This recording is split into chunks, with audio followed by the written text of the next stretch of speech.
pensiamo sia più corretto dire alle regioni: applicate le linee guida INAIL se non ci sono i vostri dipartimenti della prevenzione che hanno provveduto.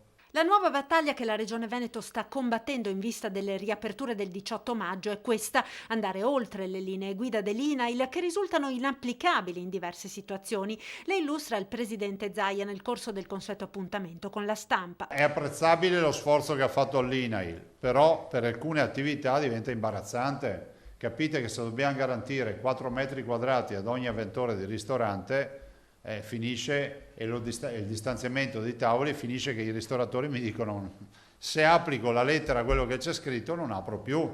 Preoccupati per le prescrizioni ristoratori, baristi, ma l'esempio più eclatante è quello delle spiagge dove, sottolinea Zaia, l'ipotesi di una distanza di 4 o 5 metri tra gli ombrelloni rischia di mettere la pietra tombale sul settore turistico, prima voce dell'economia veneta con 18 miliardi di fatturato.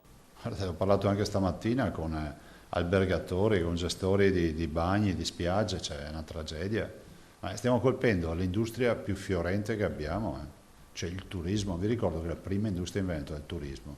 Bisogna risolvere anche questo problema, senza far colpe a nessuno. Guardate, io voglio sottolineare, senza far colpe a nessuno. Stiamo davanti a una tragedia che è senza il libretto delle istruzioni, per cui ogni giorno c'è qualcosa da aggiustare, da inventare. Però è importante di avere anche un minimo di buon senso, ad accettare che ci possano essere anche dei cambi di percorso, no? La linea del Veneto, come di molte altre regioni, è quindi quella di riuscire a far adottare le linee guida regionali più adeguate alla situazione dei diversi territori. La crisi morde, il Veneto sta perdendo e ha già perso 50.000 posti di lavoro.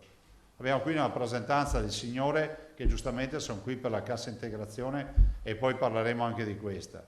Però la vera preoccupazione è che 50.000 posti di lavoro non è che li riusciamo a ricostruirli dopo qualche ora, e di questi 35.000 vengono dal turismo, dal mondo dell'ospitalità in generale. E dal lunedì prossimo, continua Zaia, appellandosi alla responsabilità dei veneti, con la decisione di aprire negozi, bar, ristoranti, parrucchieri e palestre, il Veneto si sta giocando la partita decisiva. Dal lunedì 18 c'è ragione di arrabbiarsi ancora di più se vedi qualcuno senza mascherina, o se vedi qualcuno che porta in maniera simbolica la mascherina come una sciarpa appesa al collo, perché dal lunedì 18 ci giochiamo il nostro futuro e questi veneti lo debbono sapere.